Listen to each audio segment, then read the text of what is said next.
नमस्कार, स्वागत है आप सभी का स्वास्थ्य चेतना में। मैं हूं नंदिनी लाक्षाकार और मेरे साथ हैं भारत सरकार आयुष मंत्रालय के बोर्ड मेंबर डॉक्टर रविंद्र पोरपाल जी। डॉक्टर साहब, बहुत बहुत स्वागत है आपका।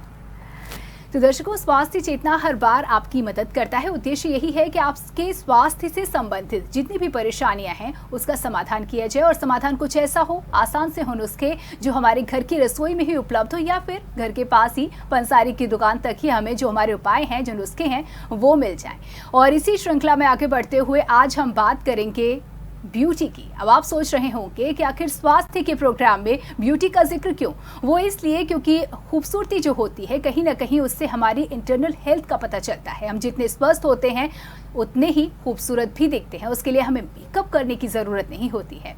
देखिए, सर्दियों का मौसम आ रहा है और सर्दियों में अक्सर होते हैं बहुत सारे ऐसे परिवर्तन जिससे आपके लुक्स पर काफ़ी प्रभाव पड़ता है, और ये प्रभाव बड़ा नकारात्मक होता है। यानी कि बाल ड्राई होने लगते हैं, कभी त्वचा में प्रॉब्लम आने लगती है, और भी बहुत सारी ऐसी बातें जिस पर एक एक कर सिलसिलेवार आज हम डॉक्टर साहब से चर्चा करेंगे, बातचीत करेंगे। तो डॉक्टर साहब, शुरुआत करते हैं आज के एपिसोड की। मुद्दा यानी कि विषय मैंने अपने दर्शकों को बता दिया है और अब इंतजार उन्हें है सवालों का और उनके जवाबों का। तो पहला सवाल, सर्दियों का मौसम शुरू होते ही सबसे ज्यादा संख्या में अगर किसी को परेशानी होती है तो वो होती है डैंड्रफ की। शुरुआत करूंगी, सिर से शुरुआत कर रहे हैं, तो क्या बताएंगे आप आखिर क्यों होती है ये डैंड्रफ? किन किन लोगों को ज्यादा डैंड्रफ की परेशानी का सामना करना पड़ता है, और वही नुस्खा क्या बताएंगे?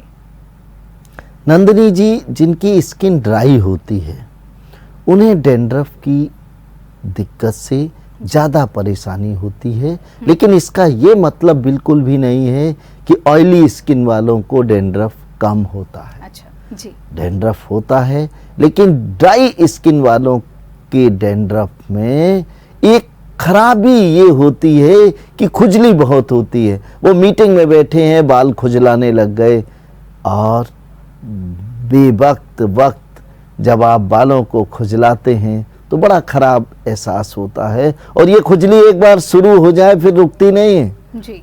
फिर ये 2-3 मिनट दुख देती है, तकलीफ देती है जी। अब डैंड्रफ से बचा कैसे जाए? ज्यादातर मामलों में जहां ड्राई स्किन का मामला है या डैंड्रफ की परत बालों के अंदर इकट्ठी है, खुजली पैदा कर रही है, बालों की जड़ों को कमजोर कर रही है, बालों को असमय सफेद कर रही है, बाल दो मुहे हो रहे हैं, बाल कमजोर हो रहे हैं, कंघी करने में डर लगता है, एक एक गुच्छे बाल निकलते हैं।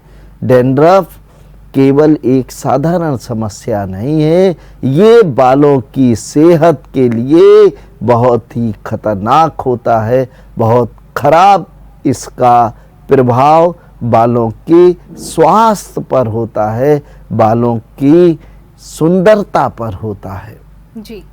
इससे बचने के लिए बेर की पत्तियां, विशेषकर देसी बेर का अगर कहीं पेड़ मिल जाए, उसकी पत्तियां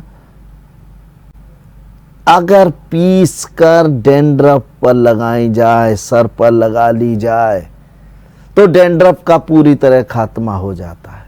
लेकिन अगर खुजली भी है, छोटी छोटी फुंसियां उठाई हैं खुजलाते, तो बेर की पत्तियों के साथ नीम की पत्तियों को भी पीस लें और इसमें थोड़ा सा पिपरमिंट और कपूर मिला लें जी। अब इस पेस्ट को पूरी तरह बालों में अच्छी तरह लगाएं। लगभग 15 मिनट से 30 मिनट तक इसे लगा के रखें। बीच में ये सूखने लगता, पेस्ट खूब मोटा मोटा लगाएं, मेहंदी से ज़्यादा मोटा, और जब ये सूखने लगे तो साधारण पानी से गीला करके इसको बालों में कोमलता के साथ कंघी करते रहें। पहली बार जब इसको लगाएंगे तो आधा डैंड्रफ खत्म हो जाएगा, और नियमित रूप से इस प्रयोग को करते रहने से डैंड्रफ की समस्या पूरी तरह ठीक हो जाती है।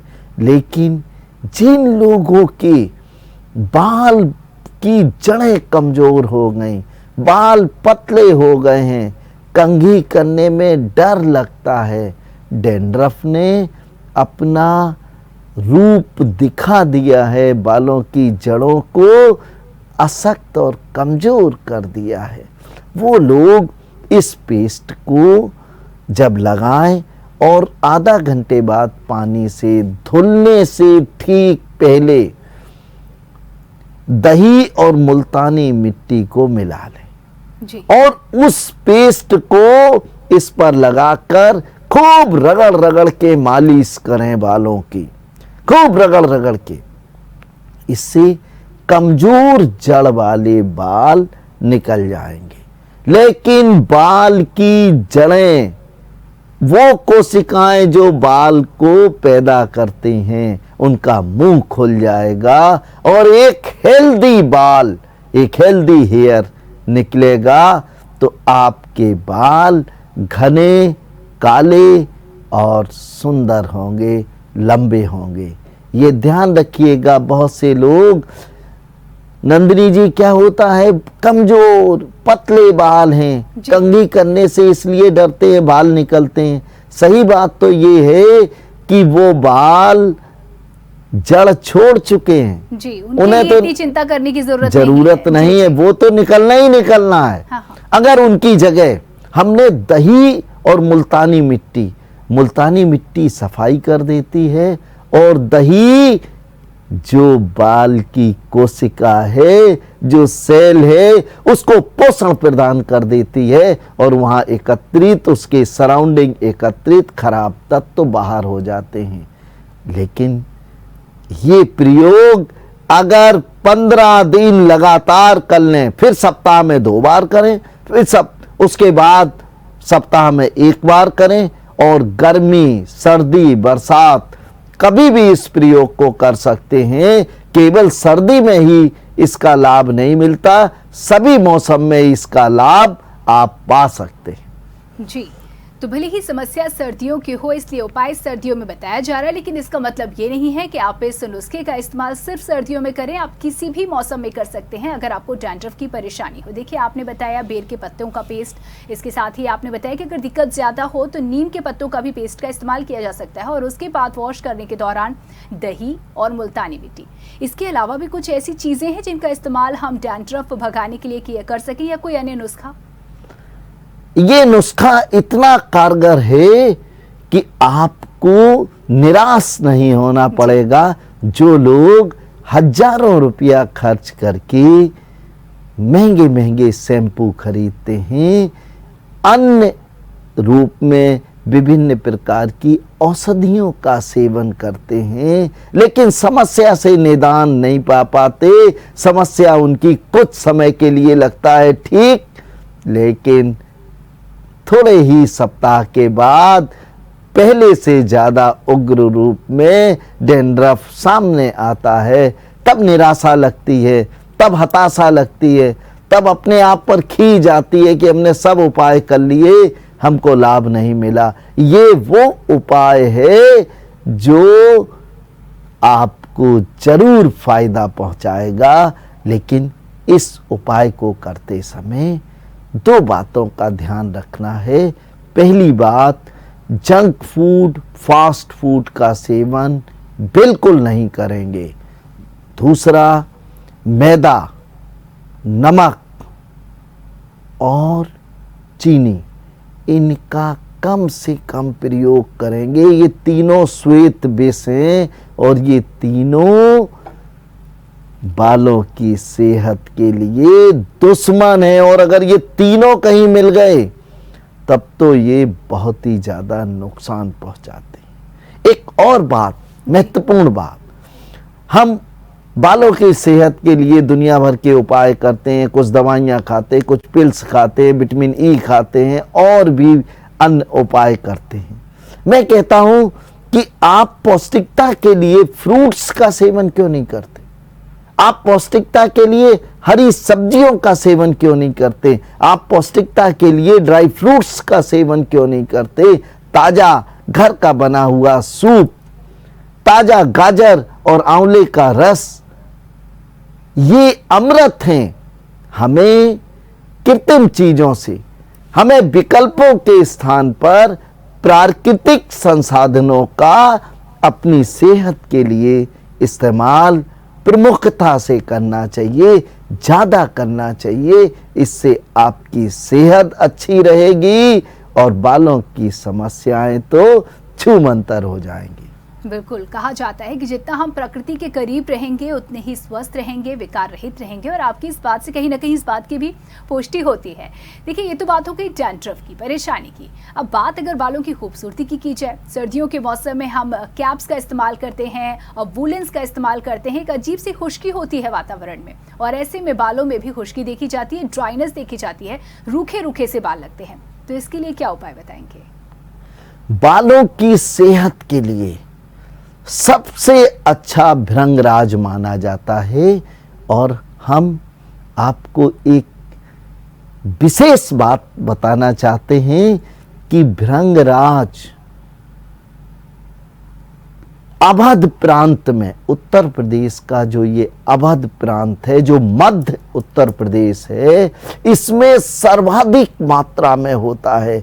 किसी भी नदी, नहर, बंबा के किनारे जहाँ पानी वाला स्थान है, यहाँ तक कि बड़े बड़े नालों के किनारे आपको घमरा नाम की जड़ी बूटी मिल जाएगी। यही घमरा भृंगराज है। बहुत से लोग आपको विरमित करने के लिए बताएंगे कि काला भृंगराज ढूंढो, काला मिलेगा ही नहीं।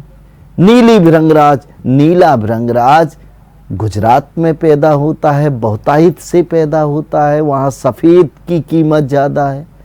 अपने यहाँ सफ़ेद पैदा होता है तो कह देते नीले फूल वाला घमरा से लाभ होगा। ये भ्रांति में ना पड़ें।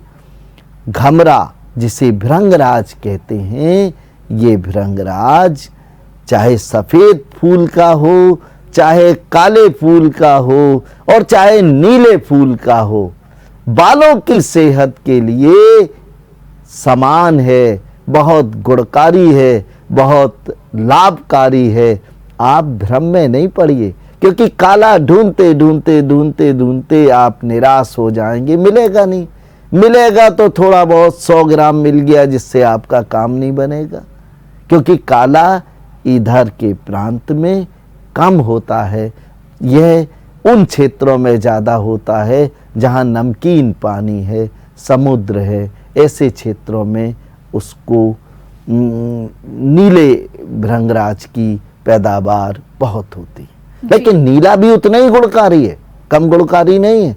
लेकिन मेरा व्यक्तिगत रूप से मानना ये है, जो बहुतायत से पाया जाता है सफ़ेद रंग के फूल वाला भृंगराज, ये सबसे अधिक लाभकारी बालों के लिए है। आप संशय ना रखें मन में भ्रम ना रखें। अब कैसे इसका इस्तेमाल करें जी? भृंगराज सब लोग सुनते हैं कि बालों के लिए तो अमृत है।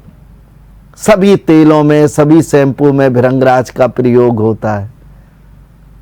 अगर आपको मानसिक तनाव के कारण, स्ट्रेस के कारण, इंसोम्निया के कारण, नींद न आने के कारण बाल झड़ गए, वक्त में से पहले आपने बड़ी जिम्मेदारी, सामाजिक और पारिवारिक जिम्मेदारी का सफलतापूर्वक निर्वहन किया, तो बाल गंजे हो गए, बाल सफेद हो गए, बाल झड़ने लगे, बाल कम हो गए। बस इसका उपचार आपके पास है। क्या है? पंसारी के यहां से ब्रह्मी खरीद लाइए। सूखा हुआ ब्रह्मी का पाउडर भी मिलता है, ब्रह्मी जड़ी बूटी के रूप में भी मिलती है। बड़ी बड़ी कंपनियां साफ सुथरा पाउडर बना के 100-100 ग्राम का बेचती हैं। आप 100 ग्राम खरीद लीजिए और इसे रात भर पानी में भिगो दीजिए। 100 ग्राम पाउडर को 400 ग्राम पानी में भिगोना चाहिए और सवेरे उसे मिक्सी में खूब चलाना चाहिए। खूब 2-3 बार चलाइए, फेंट दीजिए बिल्कुल।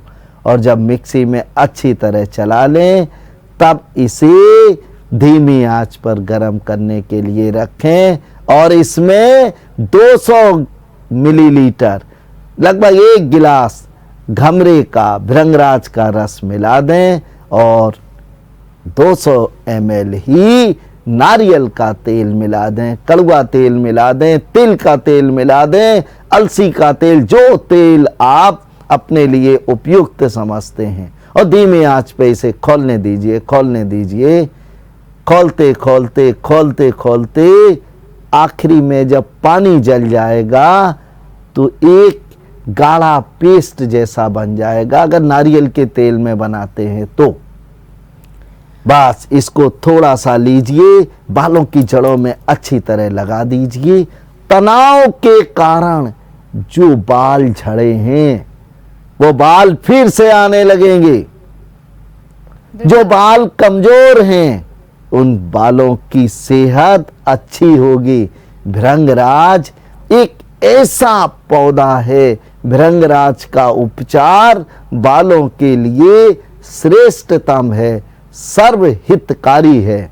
स्त्री पुरुष बच्चे जो भी इसका इस्तेमाल करेंगे उनके लिए ये लाभ देगा।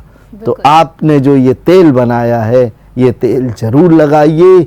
ये तेल में थोड़ी सी कुछ दिन रखने के बाद नंदिनी जी एक स्मेल आने लगती है, क्योंकि सामान्यतः घर में लोग जब इसको बनाते हैं तो थोड़ा सा पानी छूट जाता है, जरा सा, और पानी छूट गया तो वो सड़ता है तो एक खराब स्मेल छोड़ता है। तो ये ध्यान रखिएगा कि पानी ना बचने पाए। और नारियल के तेल में बनाते हैं तो पानी, जब ये तेल जमता है तो पानी ऊपर आ जाता है जी, पानी को निकाल दें। लेकिन कड़वे तेल में सरसों का, पीली सरसों का तेल है या सोयाबीन का तेल है या तिल के तेल में ये पता नहीं चलता। इसमें सुगंध के लिए कोई भी आप सुगंधित द्रव्य डाल सकते हैं, पिपरमेंट डाल सकते हैं, कपूर डाल सकते हैं, या जो भी आपको सुगंध पसंद हो वो फ्लेवर की चीज़ डाल के इसको बना सकते हैं। ये बहुत कारगर है बालों की सेहत के लिए। यहाँ तक कि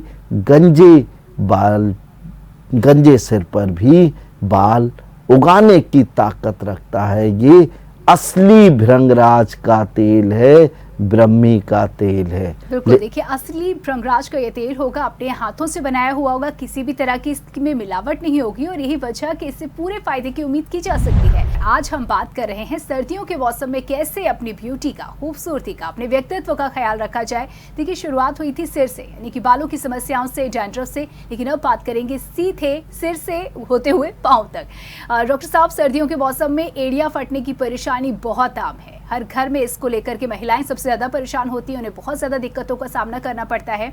तो सर्दियों के मौसम में कैसे रखें एड़ियों का ख्याल? सर्दियों में एड़ियां बहुत फटती हैं और जो पानी में ज़्यादा काम करती हैं महिलाएं, उनकी एड़ियां तो ऐसी होती हैं कभी कभी खून तक आ जाता है, इतना फट जाती हैं। ये केवल सौंदर्य की दृष्टि से तो खराब हैं ही, लेकिन स्वास्थ्य की दृष्टि से भी ये अच्छा नहीं है, क्योंकि जब एड़ियां फटती हैं तो अनेकों प्रकार के बैक्टीरिया, वायरस और फंगस वहाँ घर बना लेते हैं और वो घर बनाते हैं तो बीमारी पैदा करते हैं। फटी एड़ियों से छुटकारा पाने के लिए गेहूं का भूसा, जिसको गाय को खिलाते हैं, गाय को सानी लगाते हैं, बहुत से लोग आटे की भूसी को गेहूं का भूसा समझ लेते हैं। फर्क समझिए, जो आटे की भूसी होती है वो भूसी है, गेहूं का भूसा माने गेहूं के पेड़ को जो काट के छोटा छोटा बनता है, जिसको गाय को खिलाते हैं, मुख्य रूप से चारे के लिए इस्तेमाल होता है, उसको गेहूं का भूसा कहते हैं। स्पष्ट कर देना जरूरी था। बिल्कुल। गेहूं के 2 मुट्ठी भूसे को आप रात में पानी में भिगो दीजिए और सवेरे इसे मिक्सी में पीस लीजिए और गुनगुने पानी में इसका पेस्ट बनाकर एड़ियों पे लेप कर लीजिए।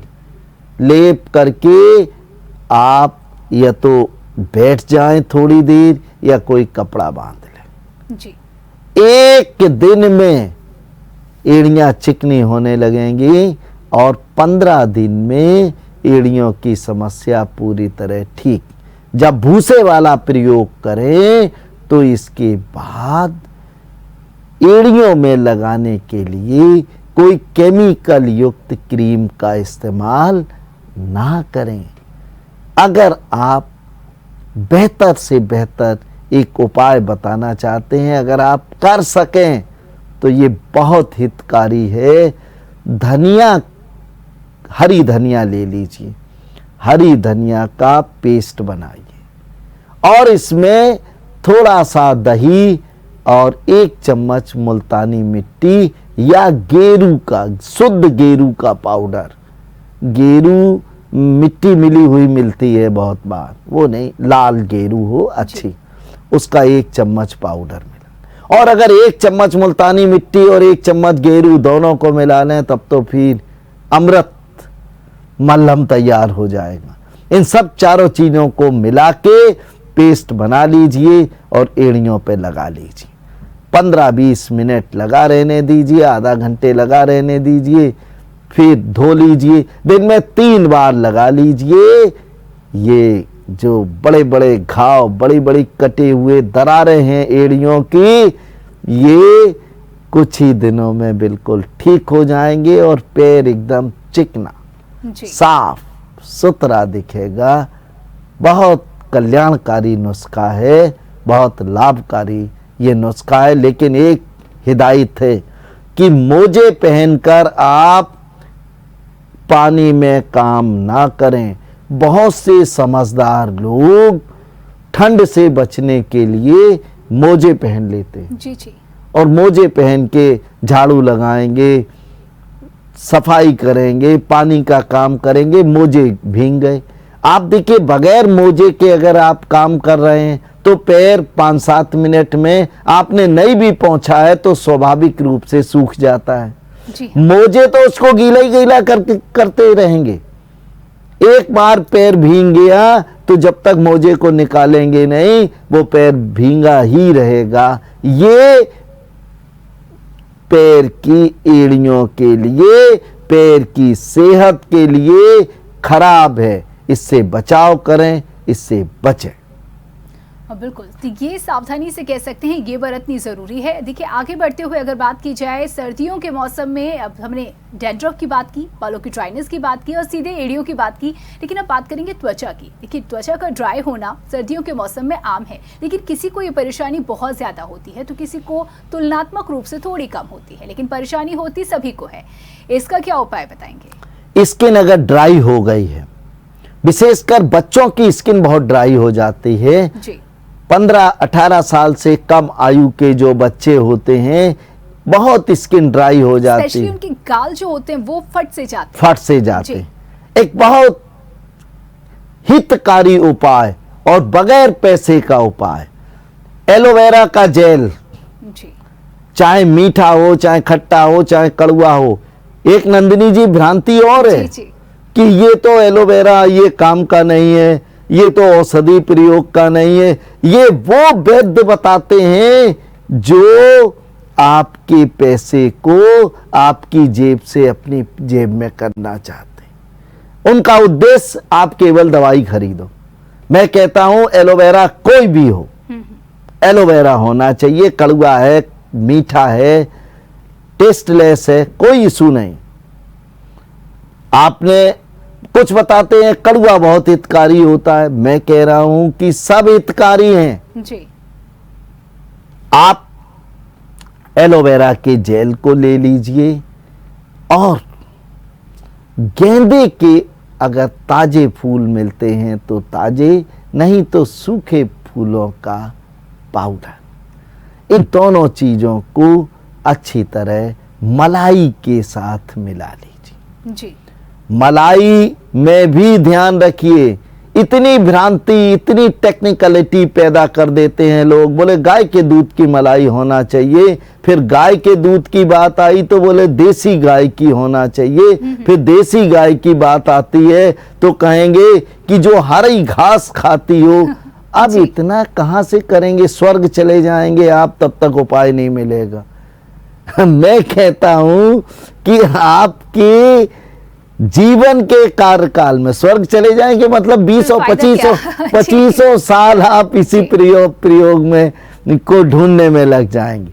मैं कहता हूं आप सामान्य रूप से घर में जो मलाई उपलब्ध है, अरे जो गाय घास खाती है निश्चित रूप से उसके दूध की मलाई ज्यादा हितकारी है, लेकिन उससे 10% कम हितकारी हमारे घर की है।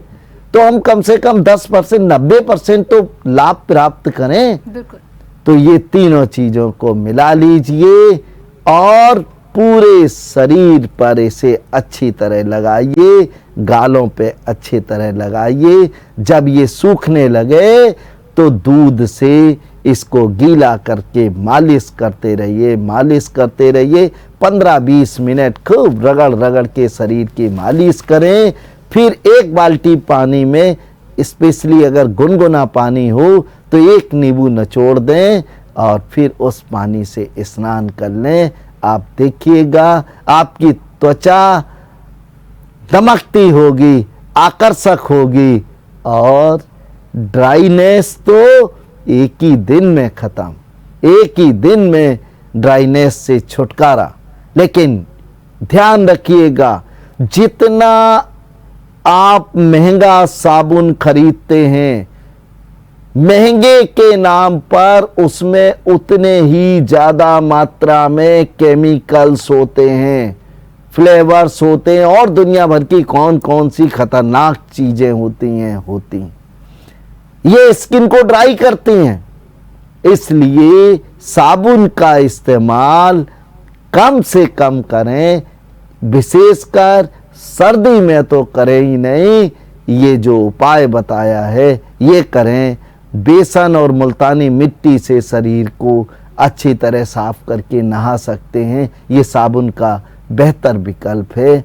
और भी विकल्प आप इस्तेमाल कर सकते हैं। लेकिन जो लोग ये सोचते हैं ये तो बहुत महंगा साबुन है, इसमें तो ग्लिसरीन पड़ी है, 1 बूंद ग्लिसरीन पड़ी है, 2 ml ग्लिसरीन पड़ी है पूरे साबुन में। साबुन चलता है 20 दिन, 1 महीने।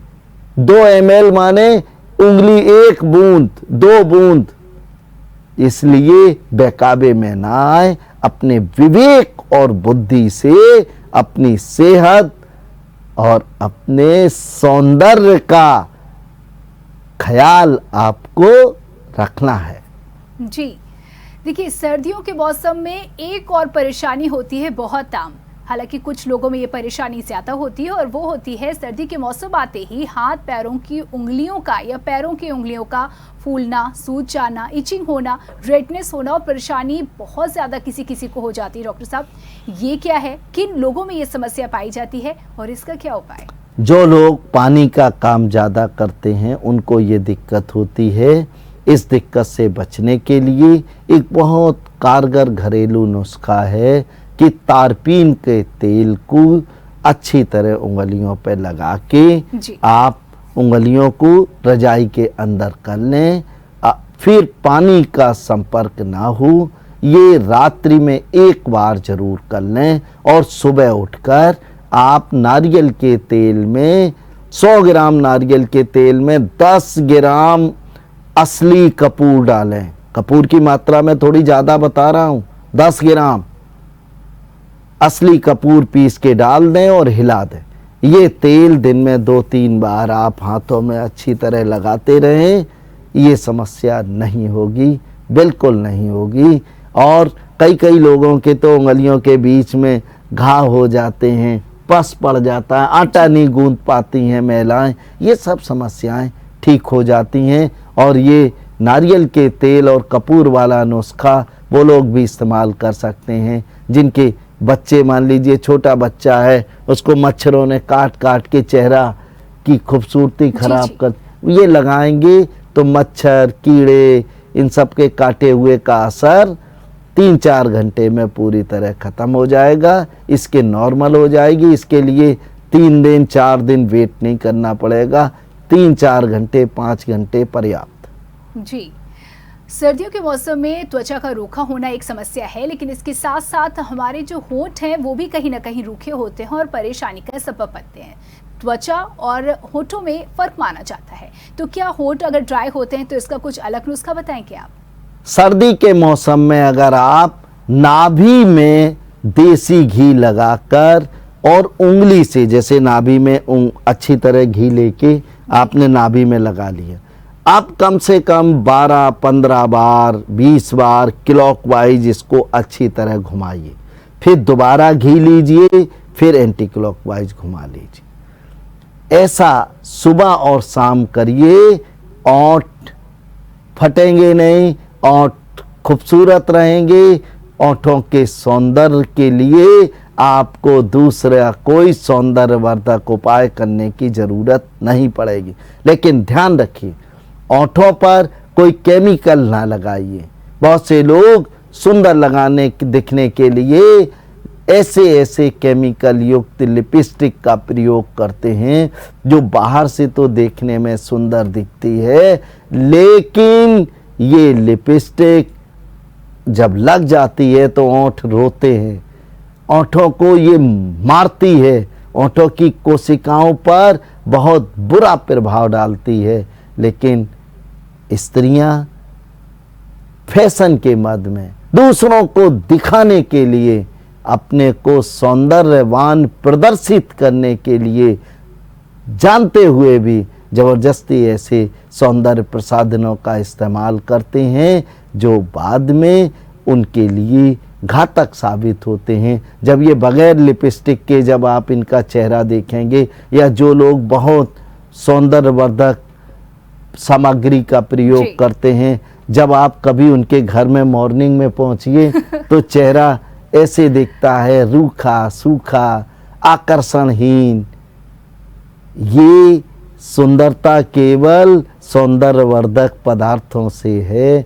सौंदर्यवर्धक जो ये चीज़ों का इस्तेमाल करते हैं, उनके कारण दूसरों को आप धोखा देने की कोशिश करते हैं। लेकिन अगर ईमानदारी से देखेंगे तो आप खुद पाएंगे कि आपने अपनी प्राकृतिक सुंदरता को अपने खराब आचरण से सौंदर्यवर्धक सामग्री के अंधाधुंध प्रयोग करने से अपनी नेचुरल ब्यूटी को खो दिया है, और आप आकर्षणहीन खराब चेहरा आपका रह गया। जी, देखिए, आकर्षणहीन चेहरा कोई भी नहीं चाहता है। सभी चाहते हैं कि वो ख्याल रखें, खूबसूरत दिखें, और मेकअप के प्रति महिलाओं का ये आकर्षण तो मुझे लगता है कि आप कितना भी कह लें कभी कम नहीं होने वाला है, ये बरकरार रहेगा। लेकिन मेकअप करने के बावजूद आप कैसे आकर्षक दिखें, इस पर मैंने ज़रूर प्रयास किया और डॉक्टर साहब से सवाल किए और जवाब आप तक पहुंचाए। बहुत बहुत धन्यवाद डॉक्टर साहब इन तमाम जानकारियों के लिए।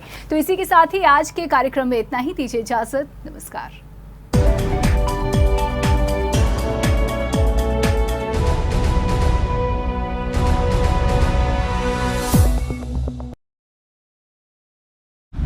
अगर आपको हमारा वीडियो पसंद आया हो तो हमें लाइक करें, सब्सक्राइब करें और ज्यादा से ज्यादा शेयर करें, और हाँ, बेल आइकॉन दबाना ना भूलें ताकि हर खबर का अपडेट आप तक पहुंचे तुरंत। आप हमें इंस्टा, ट्विटर और फेसबुक पर भी फॉलो कर सकते हैं। हमारी आईडी है @JMT News।